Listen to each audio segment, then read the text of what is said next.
Hello, and welcome to another episode of Coffee and Comics. I'm Todd A. And I'm Taylor Trask. Good evening, Taylor, even though we will put this out in the morning. It is not morning time. It is not.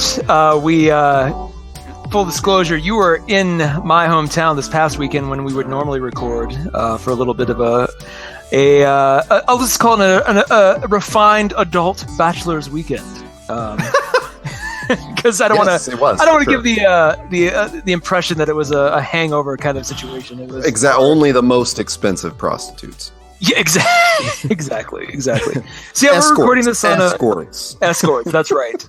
They are professionals. We should recognize them as such. Do people do those kind of bachelor parties anymore? I mean, they must, right? There's like a whole, there's a whole culture of bros that still bro down.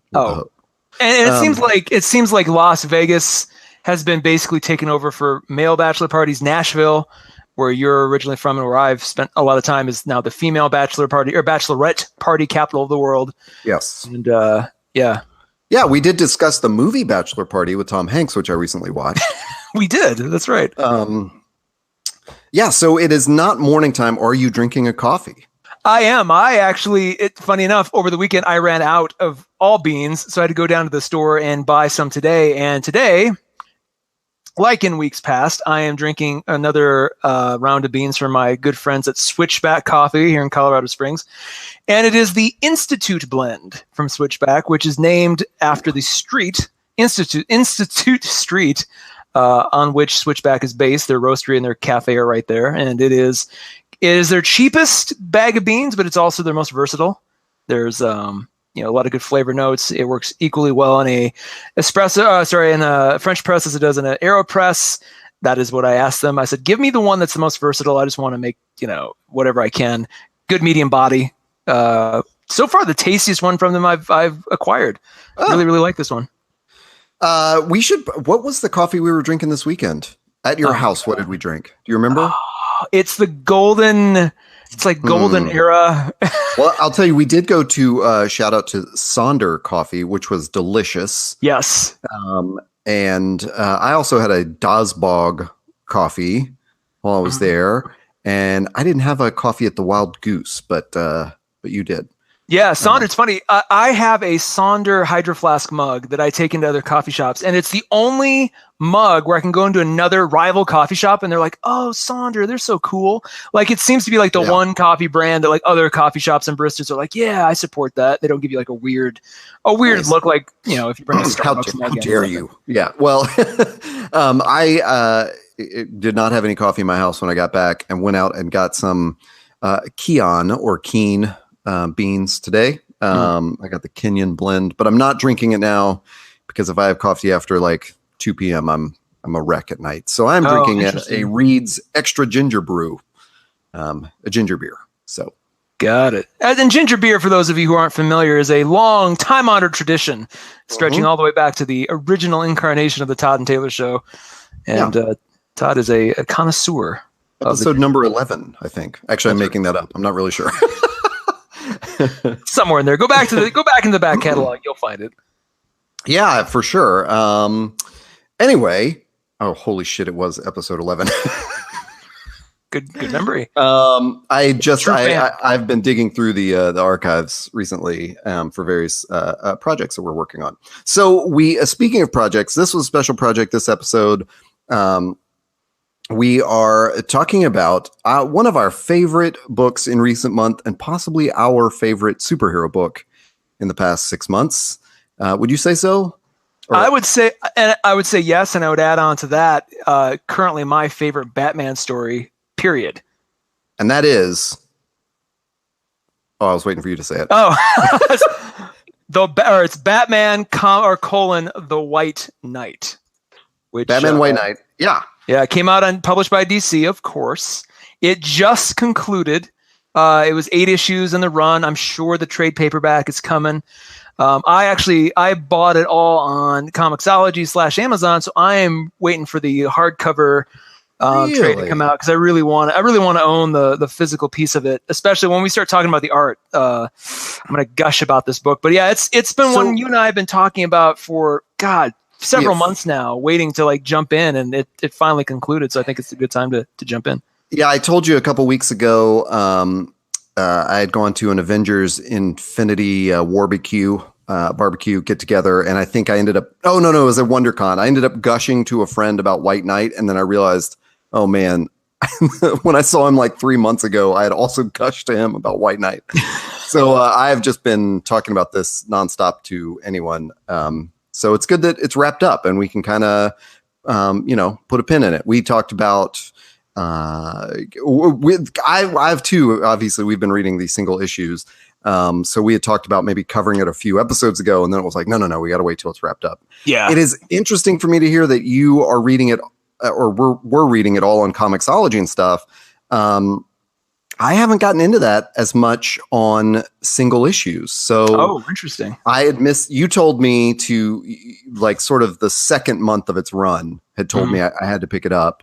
And it was so sort of simultaneous to me reading something cool about it. So I went out and issue 2 was out. I could not find a reprint of issue 1. So I ended up buying that on Comixology. But since then I've had the single floppy issues like in paper.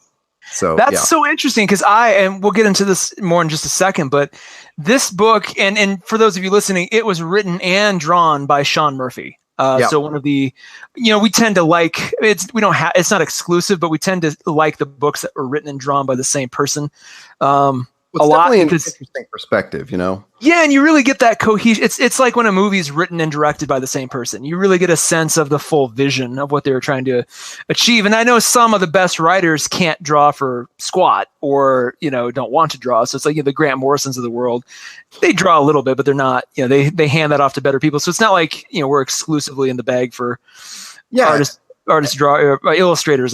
writer illustrators, I should say. And I would say vice versa. There are some artist illustrators, we won't mention any names, that we may both like, and I don't find their writing as sharp as their art, So and definitely in the last issue, which we won't discuss right now, but I was definitely in that. It struck me as there were so many like cinematic moments where there was a big action scene and then sort of little panels around it, and I found myself thinking like, oh man, that's a cool choice that the artist did right there for that angle.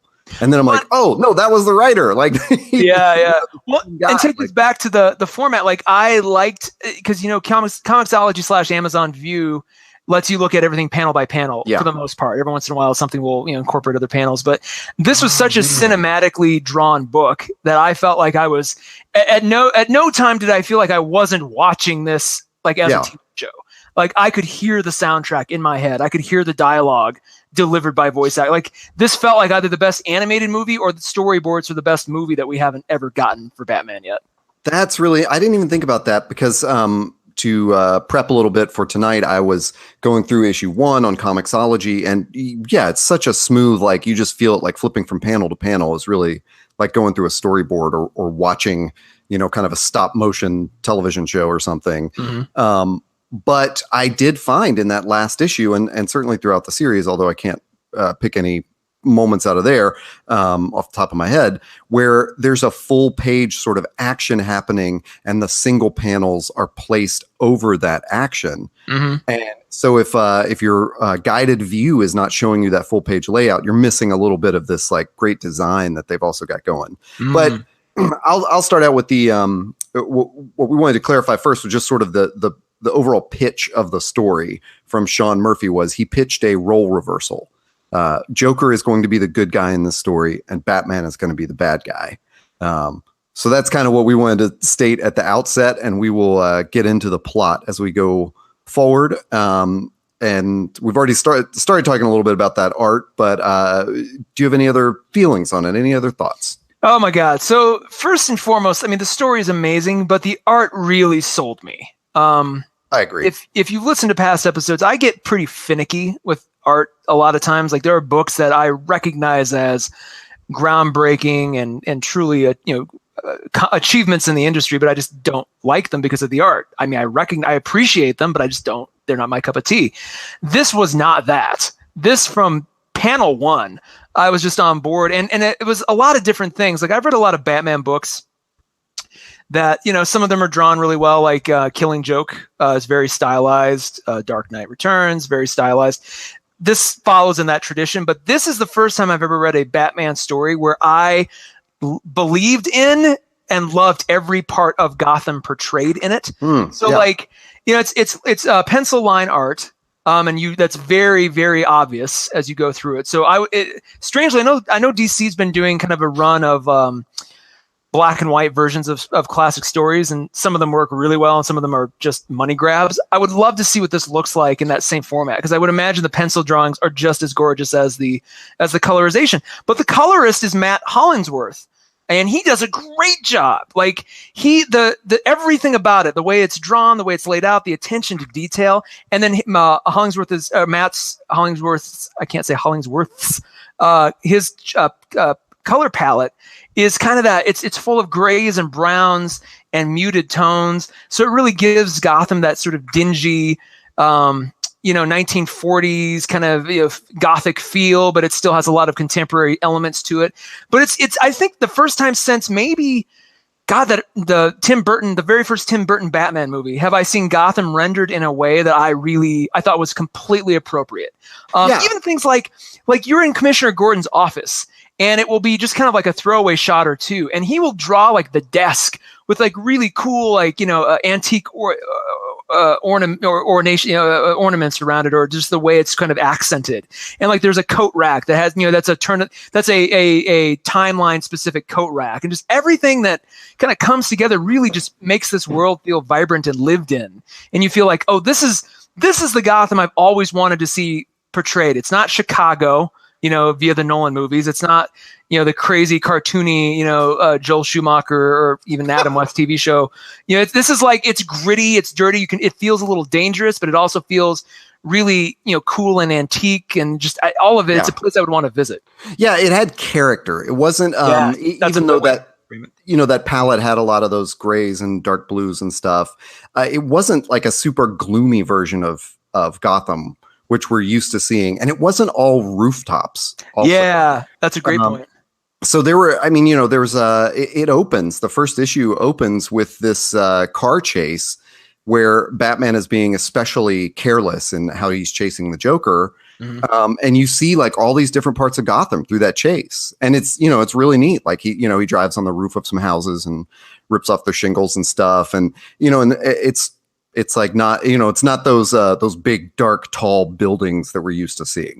Yeah. And I really want to note too, that the art pays very special attention to light and shadow, both on buildings and just the aesthetic of the world, but also on characters. And that's another reason I really want to see this sort of in just black and white, to see how well that translates from the original drawings, because it's really freaking well done. And it's light and shadow is almost a character unto itself. Gotham's a character unto itself. But just the entire aesthetic, and this translates over into things like Batman's costume. This is the first time, and maybe just because I haven't read as many Batman stories as you, or maybe like the big DC fans out there, but it's the first time I've ever seen the Batman costume rendered this way. Yeah. It's got a high collar.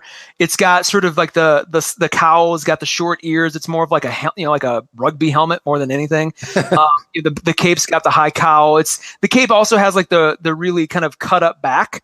So it's not just like a straight, Superman, bottom of the cape. It's very stylized. Everything, his utility belt's very sort of urban commando.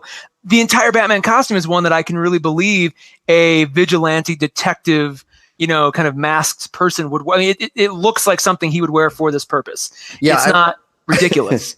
I really like that collar. It's very much like a parallel to Commissioner Gordon in the trench coat all the time. Yeah. Like it just looks like he's got the collar flipped up, and then the cape always sort of covers his shoulders. Yeah. So it looks more like a cloak or a coat. It reminds me of like if you've watched the Benedict Cumberbatch Sherlock, it's exactly it's that same look and feel. Like Sherlock always has the the high collar, and just he kind of uses the coat to conceal, to kind of protect himself from the outside world that he goes through. But yeah, it's just this is the first Batman costume that I'm completely on board with, and really want to see depicted in a movie. Like everything in this book, I want to see.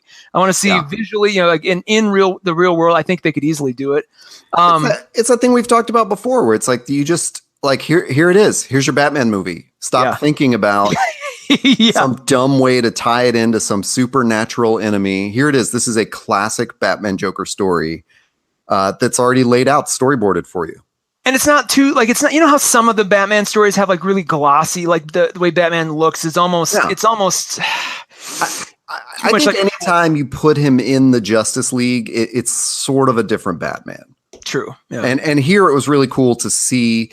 Actually, it felt like the Bat family was more characterized than Batman. I think Bruce has some really good moments early in the series, but then once he kind of, becomes a public enemy, it's more about the quote, like good guys like Commissioner Gordon, Barbara Gordon as Batgirl and Dick as Nightwing are, they're more characterized than Batman at that point. He's kind of just a brute. Yeah. So let's jump in. Oh, go ahead. I was gonna say exactly what you were gonna say. We should probably jump into the story. Yeah, definitely, because there's so much. I mean, and I'll keep gushing about the art as we go, because it is one of my favorite drawn books I think ever. Oh yeah, totally agree. But the story starts off with like you said, there was this chase, but before that, the opening scene, we find Arkham Asylum and Batman's in a cell, and he is visited by a gentleman, like a city official flanked by some other people. Find out that city official is Jack Napier, who is completely normal, no makeup. He's not the Joker. He's got just regular hair. He's been elected in some way, shape, or form. It's not clear as to why. And he's confronting Batman, who's now chained up in Arkham. And it just that sort of tease this whole dynamic up. You immediately want to go, how did this happen? How did we get to this point? Yeah. And it does that thing. And some people call this lazy when it's like, 4 weeks earlier. But it works so well here because you're stuck with that in your mind. Like, okay, that's where we're headed.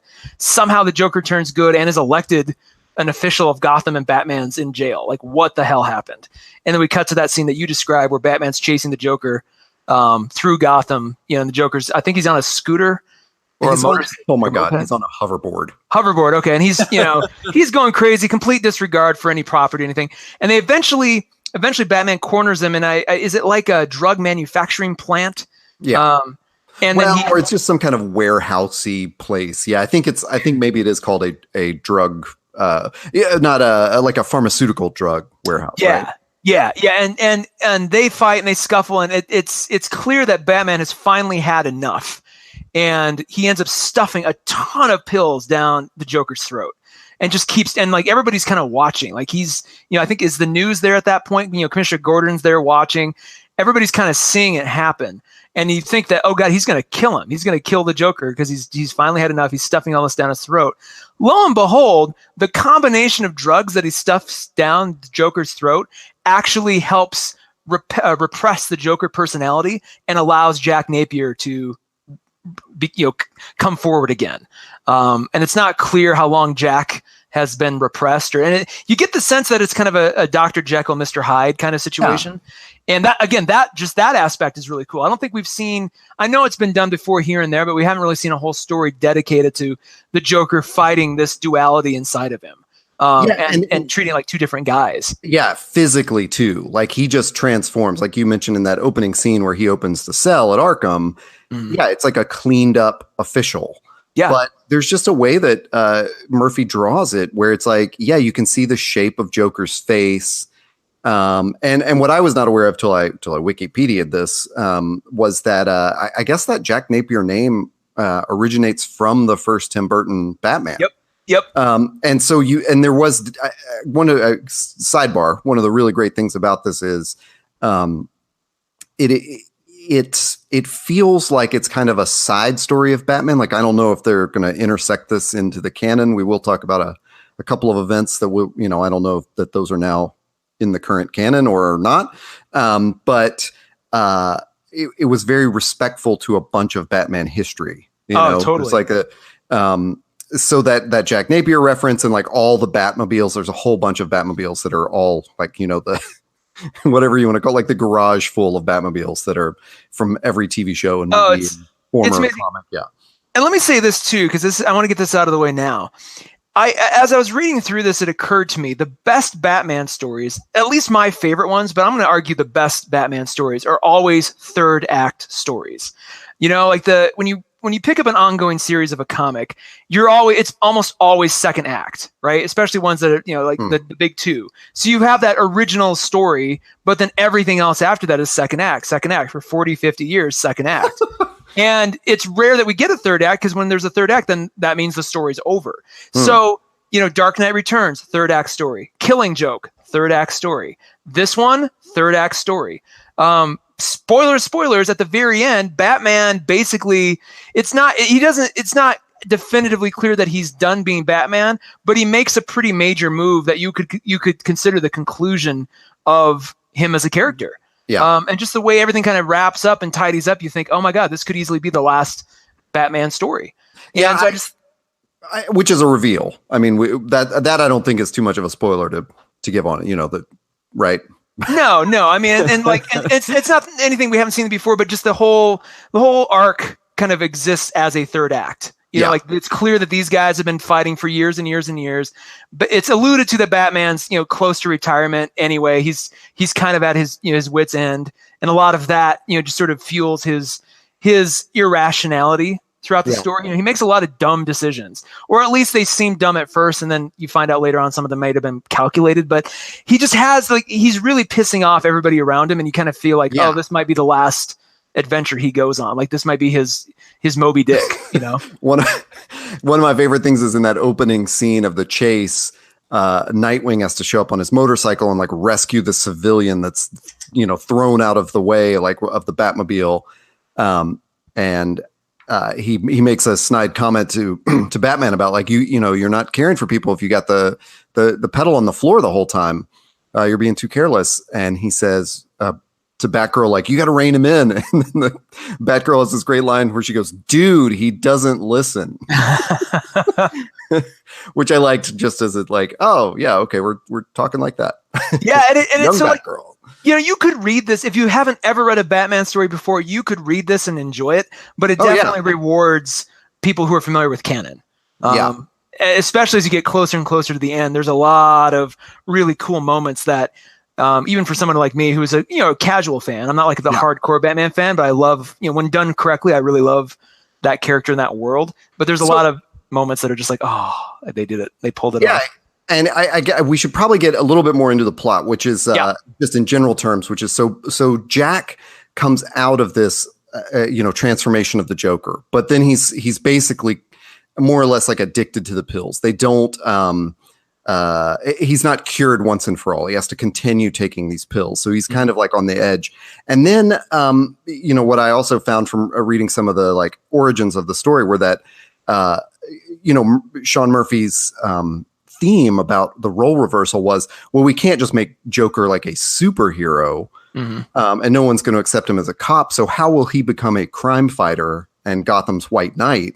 And the answer is he becomes a politician. And so he starts this like a campaign in coordination with Duke and from Backport, I believe is what they're talking about, which is interesting.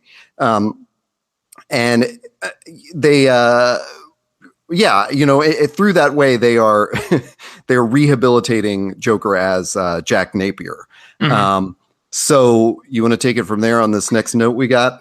Well, and Jack Napier too, before I get to that, he's not just immediately like all good. He still has huge moral gray areas, and he's working through those and wrestling through those. And sometimes he makes really good decisions as Jack Napier, and sometimes he makes terrible ones. And he's constantly kind of wrestling through that. But the angel on his shoulder, and this happened, I'm pretty sure this was issue 1, because this was also sort of shocking but really satisfying. When the story starts off, he's with Harley Quinn, and it's a Harley Quinn who looks just like, you know, the Margot Robbie Suicide Squad version of Harley Quinn. Yep. You know, she's got the ponytails and everything. After that kind of first opening adventure, he's back as Jack Napier, and the original Harley Quinn shows up, the one in the sort of the playing card outfit. And you realize that she was the original one. This other one was a new one who came along later. And so Harleen Quinzel coexists with this newer, younger, sort of hotter hipster Harley Quinn, and OG Harley kicks out the new one and basically takes off her costume and shows Jack, that she can be normal too, and she's always wanted this. Yeah. And she becomes sort of like, she and Jack have strike up a new relationship, a healthy relationship. Like, it's kind of cute. You really start rooting for this couple. You're like, oh my God, I never thought I'd want to see this. And then she kind of functions as the angel on his shoulder. For the most part, every once in a while, she can't help herself, but like she's legitimately wanting him to be good. And she's, helping kind of advise him on what to do to be respected in Gotham's eyes and kind of what the steps he has to make. So it's really cool to see that pair really function, in the right way for once and really actually achieve a lot of really cool stuff. Yeah. And so then the new Harley Quinn, she goes off and sort of with the rogues gallery, plots this whole thing to take down the city. But as you noted in our notes, just, for us was that, it's kind of sidelined. It's kind of like the background noise. Like that's the, motivating action for a lot of the scenes. Like they're having to combat this newer Harley Quinn, with this whole rogues gallery of like Clayface and Penguin and all these people. Well, they did a really smart thing by taking the entire rogues gallery and basically making zombies out of them. Spoilers, and from this point on, there will probably be fair to decent spoilers. But I don't think we should spoil anything let's not. Well, it is important to say kind of how, like, through a really clever way, new Harley Quinn, who becomes basically, she gets mad that Joker is Jack Napier, so she takes on this Neo Joker persona. Oh yeah, I don't think that's a spoiler. And in doing so, she finds a really clever way to subdue all of the other rogues, all the members of the rogues gallery. So Riddler, Clayface, Two-Face, all of them. Except for Mad Hatter, which is a clue. They find a way to subdue them all, so they're basically zombies for her own, in her own army. And it was a really good decision because it keeps them all out of the way of this, and it makes it just about Batman and the Joker, and then the two Harleys. Yeah. And it's like, if you had these other characters around, you'd always be wondering, well, why isn't Penguin trying to take advantage of this situation? Exactly. Why is because you've got to build enough time for Jack and Batman's dynamic to build out and play out over the course of 8 books, and you really need all those other characters out of the way. Well, one character who doesn't get out of the way, who's really also satisfying, was Victor Fries. We find that he's actually a good guy now, and there's a lot of cool things that he's involved with too. Yeah, which is, also that happens. What we see of Victor in the first issue, I think we can say without spoilers, which is he is assisting Batman. Mm-hmm. We don't ever really find this out, but Alfred is like medically in bad shape. Mm-hmm. So Victor is assisting Bruce with this technology, the freeze technology. He has McGregor syndrome. To keep. He doesn't, but it's very similar. It reminded me a lot of that scene in the terrible George Clooney Batman where. Oh God! They had to get the cure from Arnold Schwarzenegger, Mr. Freeze, to give to Alfred because he had this crazy. Oh man, I didn't even know that system. I've never watched that movie. But I've watched the first 10 minutes. Nor do you need to. It's not one that you don't. No one should ever convince you. You should have to go back and watch that to make sure you feel like you're caught up. Like don't. If you do, you're just going to be angry. Just skip it. Well, but it's another kind of callback to that, I think. And it was also, to me, a little bit of a red herring because we do find out that Victor Fries, like his father or grandfather or something, has these connections to Bruce's father. And so I kind of thought like, oh, is this where the story is going? But it's just more like character building, and some things come out of that medical issue with Alfred and stuff, but it doesn't, that's not the main thrust of the story. It really is about this role reversal between Joker and Batman. Mm-hmm. So one detail we need to bring up is that the Joker Jack Napier learns about the existence of this thing called the Batman Disaster Fund that Gotham has, which basically is this, it is the amount of money that Gotham has spent repairing the destruction that Batman has done, which is, I mean, just just because of my profession, I think it's really cool that the Jack Napier uses data to explain why Batman is a bad superhero. Yeah, he goes into the books, the accounting books, and it's like, wait a second, where's all this money going from? And it's a lot of money. It's like several millions of dollars that Gotham is fronting to basically clean up after Batman. And once it's exposed, Jim Gordon's implicated because Gordon signed off on it. Yeah. All the regular citizenry are like, whoa, wait a second. And Jack successfully flips it into a really core political issue for his campaign. It's like, look, this money could be going to other things like libraries and, youth hostels and all the stuff that would really, truly help.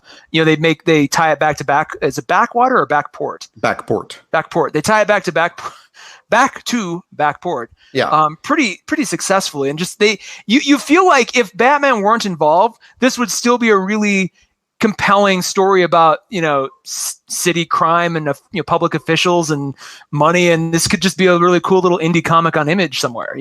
Yeah, I mean, to me, it was so great. I mean, I was just hooked in issue 1 because it told this story that I've wanted to see in a Batman comic for a long time, which is there are so many books where Batman is just a bully. Mm-hmm. And that seems to have been the thing, probably not in the long-standing, like long-running canon of it, but in a lot of those side stories, I think specifically of like Frank Miller's All-Star Batman and Robin, where he's just brutally beating the shit out of people. Yeah, and it's like tough. This is like there needs to be a moderating force in his life, and it's also this really weird thing to me that like Batman has this rule for himself of like, I won't kill, but he will just beat someone.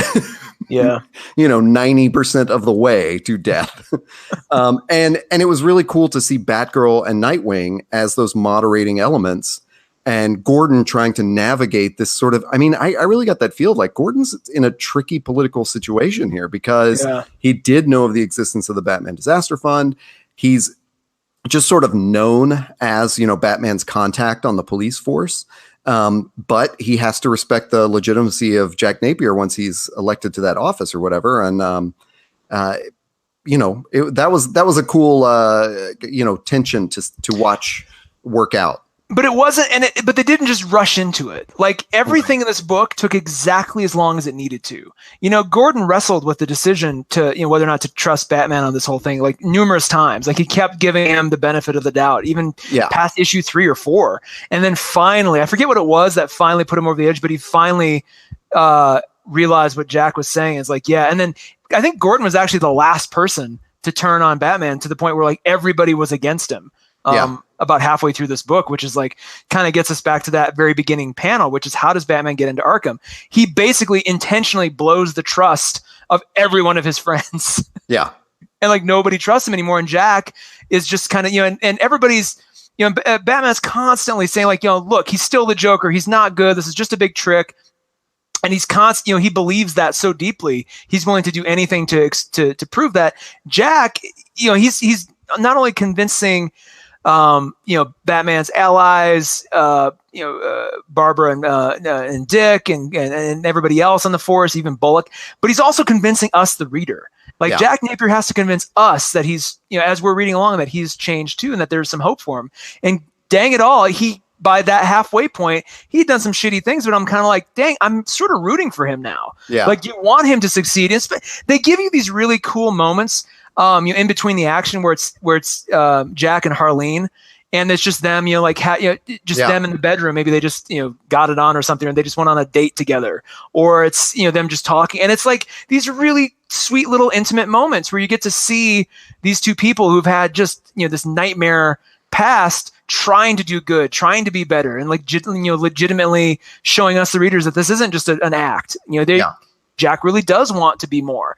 So like that did a lot to really win me over to his side. So by the ending, it's really satisfying when everything kind of gets sorted out again, like where every character ends up. And it felt like it took exactly the right amount of time to get them there. Yeah. And you're totally right, because this could have been told in like 3 or 4 issues if we were just looking at sort of like the main action of Batman and Joker's switching roles in that way. Yeah. But it was drawn out just the right amount to give us all those little character moments. And meanwhile, to have this, like I said, there's the thread of Alfred and Victor Fries, and then there's the thread of Neo Joker and her rogues gallery. And so they are, of course, then there's this also thing, I guess in the midst of that, as you were saying, when Gordon finally turns on Batman, it's there's sort of a mandate from above that like the Bat family register with the police and become part of this like Gotham City tactical unit. Mm-hmm. And so they start wearing, some police identifiers. That was a really cool point too, and then it's leading up to this big background, attack, I guess, from mm-hmm. Neo Joker and her rogues gallery. And that's when we have to get the whole team back together to resolve mm-hmm. this.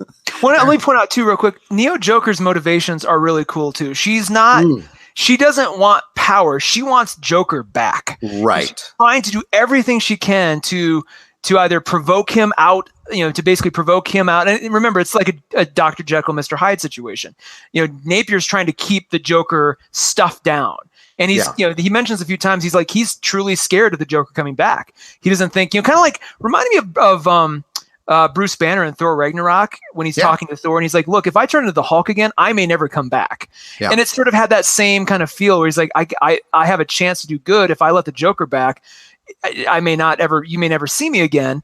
And then Neo Joker / New Harley is, she's doing everything she can. So she feels like if she brings she tries a couple smaller sort of attacks / like moves to provoke him out. And then she basically puts all the cards on the table and does this, this big gambit where she takes the entire rogues gallery and, unleashes them onto Gotham. And it's in her mind, she's like, if this doesn't get him out, nothing will. So I just love that that's her motivation. She doesn't want to be the new Joker just cause like she's doing it just to get him, her love back. She loves the guy. Yeah. And towards your point about Hulk, like that's a great comparison because we do see through the course of this a couple of times where like Joker sort of slips out. Yeah. Especially near the end. And so there is this, like you said, we're kind of rooting for him. Like you're rooting for Jack. And there's definitely a feeling of tension of, what's going to happen in this last issue. I really felt that building up to it, so. Yeah. Did you know it was going to be 8 issues going into it? That's funny because I had a note to talk about that with you. I did not. In fact, I thought it was going to be 6. And then tonight when I was gathering up all the issues to spread on my desk for this episode, I noticed they all say 3 of 8, 4 of 8. So just not observant in that way. Well, I didn't notice it either. And it was funny, like this last issue, I downloaded it and I didn't even like at no time did I look and go, oh, this is the last one. I finished the issue and went, oh shoot, it's done. Like this is it. So it was kind of strange and satisfying because I wasn't trying to triangulate the ending going, okay, they have 1 issue left. How are they going to do it? Right. I was kind of just enjoying the ride as it was happening. That's cool. I did know after 7, I knew that the next issue was the last one. So I was waiting for this to wrap up last week, But yeah, it was, I'm kind of curious how they're going to do a trade paperback or, like a hardcover version of this, because generally, Marvel and DC only put like 5 issues together to make a trade paperback. So if we've got 8, we're looking at like kind of a jumbo size trade paperback. Yeah. Which seems really, really cool to me for a Batman story. Well, and it'll probably have all kinds of, bonus features and, director's commentary and all that kind of stuff too. When it finally comes out in hardcover right now, Amazon is showing October of this year for the trade paperback to come out, which is far too long to wait. Like they should have had that ready to go when this last issue popped. Oh, that would have been hard for me to decide on like, do I want to have all the single issues, I already feel this sense of incompleteness because I don't have one in paperback. I have it on Comixology. Well, wasn't Watchmen like 12 issues? And now we only think of it in the terms of like the collected volume. Exactly. And one of my favorite Batman stories ever, The Long Halloween, I believe that was 12 issues too. Oh. So it's not unheard of to do anything like that. I mean, I just can't. The thing is, like all those classic Batman stories, I wasn't in on from the beginning. It was like I waited for the collection. I read DK3 from the beginning, but I wouldn't put that up there in the canon of classic Batman stories. Definitely not. That one was. But this one felt like what I think you alluded to at the beginning was as soon as, whenever this trade comes out, I'm going to get a copy of it and it's going to go on the shelf next to Hush and Dark Knight Returns and Long Halloween, Hush just kind of put a big dent in my every third act story is the best Batman story, because Hush that was not conclusive. That was just a really good story about that moment in time, if I recall. It's been a while since I read it, but that's much, much lauded as one of the best Batman stories ever, and it's definitely not a third act story. Oh. Correct me if I'm wrong. If you're listening, you're like, no, it is. Yeah. Please let us know, because that may be apocryphal in saying that, but I'm pretty sure it's just a regular, in the continuity of the time. It's not like nothing happens that's definitive. Right. I don't think it was a side story in that way. Yeah. Like a non-canonical. One of the things you had mentioned in the notes is just the Batgirl, Nightwing, Gordon dynamic. And we talked a little bit about it. It's those are the three, as each one of them falls to sort of Napier's charm or logic. It's just one more. You can like Batman takes it very, very hard. And one of the things they do is when they all join the GCPD in an official capacity. Of course, Bruce does not. And they all build their own little kind of Batmobiles, but they're not really Batmobiles. It's like, a souped up Tonka truck. It's like, it's got, a better engine, maybe some bulletproof armor, but they don't look like Batmobiles. This changes though. At the very end, there is this amazing moment when everybody's on the same page again, and Batman, he kind of makes a comment, because I think the entire book they're always saying like, look, you have all this technology, you have all these tools, you could have shared it at any time and you haven't. That's a problem. And so at the very end, he agrees. He's like, look, you're all going to get a Batmobile. And not only that, they go back into like the Adam West Batmobile. Every single Batmobile is represented. The Christian Bale Batmobile is represented.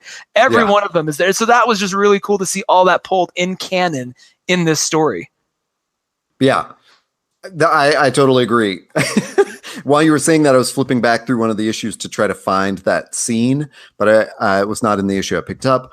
And I landed right on the scene where there's this really physical fight between Batman and Jack, where Jack is like shirtless. And it's like during the fight, his hair is no longer slicked back, and it'll sort of caught in the middle of the action where his hair is standing out, and you can see the shape of his face and his hair being a little crazy like that. Like that's the Joker, even though he doesn't have any of the makeup on or anything. And he's angry because he's in this fight. And it's just such a smart way through the art to have these hints of him, like of the Joker slipping out in those moments. Oh, another trick like that they would do is when he's the Joker, he has like two different colored eyes, like a green one and a purple one. And then sometimes when he's like flinching like that, like the hair will be a little disheveled, but the eyes will have switched. Mm-hmm. And it's just like, again, they did such a I love the concept of him wrestling with this other persona. It was handled so well, and it didn't feel, even though we've seen it in other stories, with other characters, it just felt so organic to the Jack Joker thing, to the point where I would love to see an entire 5 years of run where that's the case. Where like, they need to bust him out of Arkham, and he's able to become Jack again for a little while to help them do, solve something. And then that could be such a really cool, like that gave the Joker a whole new dimension to me that I never knew I wanted. And now I don't want to see him portrayed any other way. When they talk about this, and I don't know if it's still Joaquin Phoenix in this potential Joker movie that Scorsese producing, but I don't even care what they're writing. They just need to adapt this story, because this is like the best Joker story you're going to get. It's the best Batman story you're going to get, in my opinion, because it shows Batman, and it shows him facing consequences for his actions. It shows him there's a lot of really good detective work being done, and some of it was kind of like Sherlock Holmes, where he doesn't reveal what he knows until the end, and you're like, oh man, he knew this entire time. He did this to get here, to get this information, to get this. Like that was really cool, because you you don't see a lot of the detective work done these days. It's a lot of it's just like sort of the flourishes of being a superhero. I really like it when they ground him in that detective mode, because that's when he's at his best, when he's deducing things and figuring things out and showing that he's always one step ahead of you. I agree. And along those lines, it's a phenomenal Harley Quinn story. Like, yes, thank you. Who knew that I would give a crap about Harley Quinn? But when you get her out of that one-dimensional mold of, what is she called? Joker all the time, where she's like, Mr. J. Yeah. Like, that is so aggravating and frustrating, to me. And so seeing her like have 3 dimensions and, take the costume off and work with Batman and the police, and like, that was cool. Like that. Well, and they were able to kind of cheat a little bit too and give you by having 2 Harleys, which I don't know. Is this the first time they've ever acknowledged that there are 2 Harleys in the Batman universe? I don't know. So I don't know if that's like, if they're also, that's one of those things where I don't know if that becomes canon because of this, or if it was canon before this and he wrote it in, but it was definitely a neat move. It needs to be canon now. And if this is the first time it's happened, he's a bloody genius, because it gives you, it clarifies that weird transition between original, OG Harley and like new wave Harley. It's like, oh, that's because she's a new person. But it also, to your point, it lets OG Harley try on a couple different, shades of character, and it also juxtaposes that with, kind of the crazy psychotic Harley that still exists in the new Harley / Neo Joker. So it really gives you this really well-rounded look at her as a character, and she's got so much agency. That's the best part. She's not just she's not just the Mr. J sidekick. She's complex and she's smart. And she might even be smarter than Jack. By the time we get to the end, it's clear that she's very much a well-developed character in her own right. Yeah. So it's just like, that was really fulfilling to see. Just all of it. God, so much of it was so well done. And the fact that he wrote and drew it, and was able to do it consistently, pop that thing out once a month, was just really delightful. Sorry, we've been waiting on this episode for a while, and I was worried it would just become a big gush fest. Well, but it's deserved. I'll tell you one thing, that's to go right back to where we started. One thing that's really neat about the fact that you collected this on Comixology is that anyone listening to this can just go collect it on Comixology, which is not exactly the position I'm in, where I want the paper, like floppy editions of it. Yeah. So, it's actually pretty easy to go back and read the whole thing right now, Yeah. I wonder if it's on Comixology Unlimited, because that would totally make it worth it. Let me ask you about this, and this may be too spoilery too, but that last scene between Batman and Gordon. One of the reasons it was a very conclusive scene, but I love it because it mirrors, I don't know how much you know about the original Batman stories that appeared in Detective Comics, right. But the original Batman story starts with Bruce Wayne and Jim Gordon talking.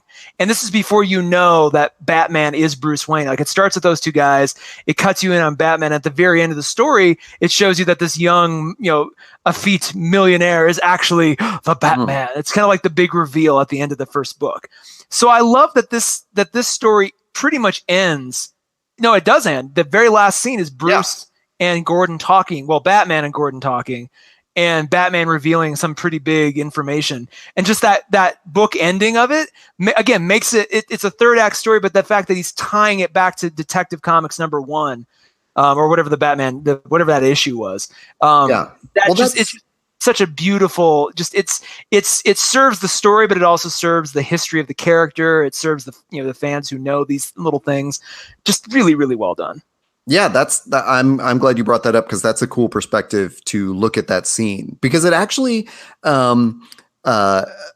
are sort of several wrap ups at the end of this. Yeah. And so when that happens in the middle of it, I was probably not as affected by that scene as the one preceding it and following it. But it's cool to hear that it was so affecting to you, and especially for that history of it, because that really puts it in its right historical perspective, Totally. That's the way we should be looking at it. Like, very, this. We could go another hour, but I feel like we'd have to spoil so much of it. I know.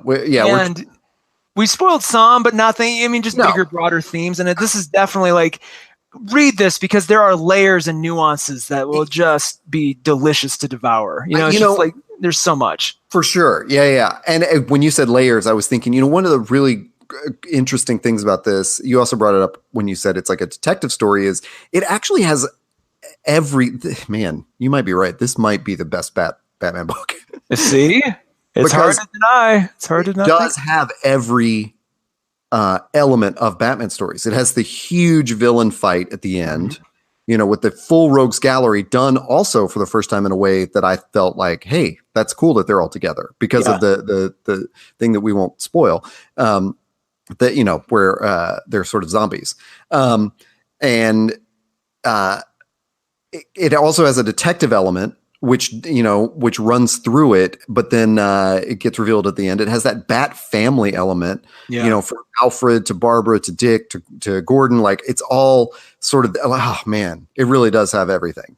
There's a beautiful scene triggered by a letter that Bruce gets. Yeah. And that letter, and this is towards the end, that letter basically reminds him that, hey, look, you've got this family. Don't.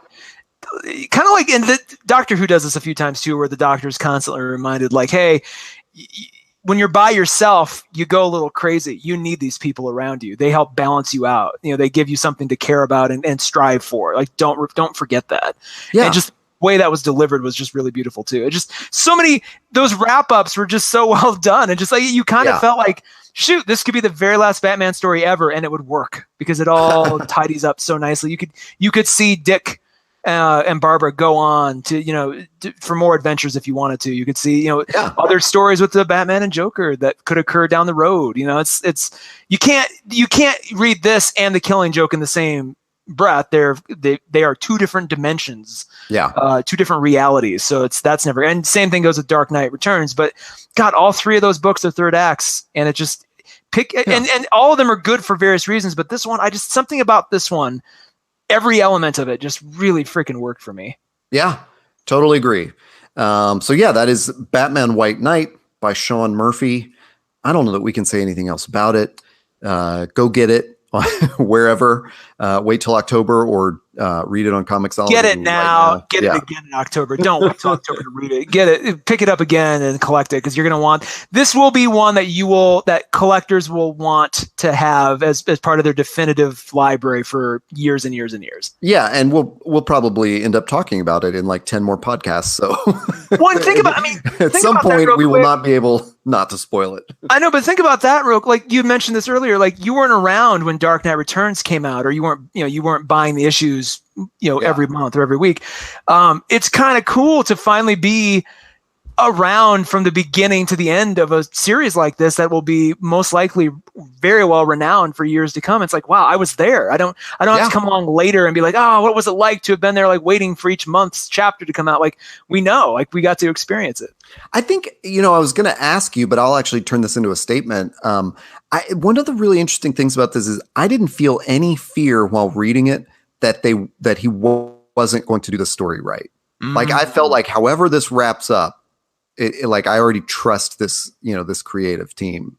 Like I agree the right way. I agree. I think sometimes we get into those arcs and it's sort of like you get 3 or 4 issues in and you're like, oh man, where is this going? Doomsday Clock.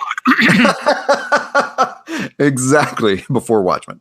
Oh, Christ. I will argue with you on Before Watchmen, but Doomsday Clock is, I don't know where the hell that's going. I had to stop reading it because I'm like, I don't know when this is going to end, but I need an assurance that it will end in a way that's satisfying. You're so right. This one from issue 1, I'm like, I don't even care where this ends or where this goes. I'm loving the ride. Like, I love the ride. And it's so, I mean, you know me, I usually have to skip to the end to feel like, okay, this will be worth my time. And this is the first time in a long time with any story in any medium that I'm like, man, I don't care. This could go on 20 more issues. I trust him. Whatever he wants to do. Highest praise we can give this book. Go get it.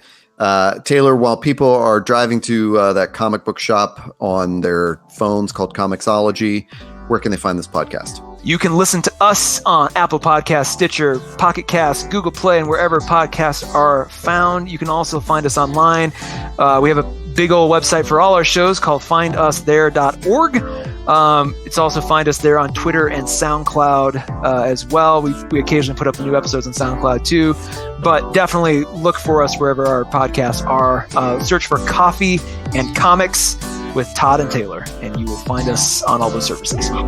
Yes. And until next week, when we will have another Coffee and Comics, we've been Todd and Taylor. We'll see you later. Bye. Happy reading.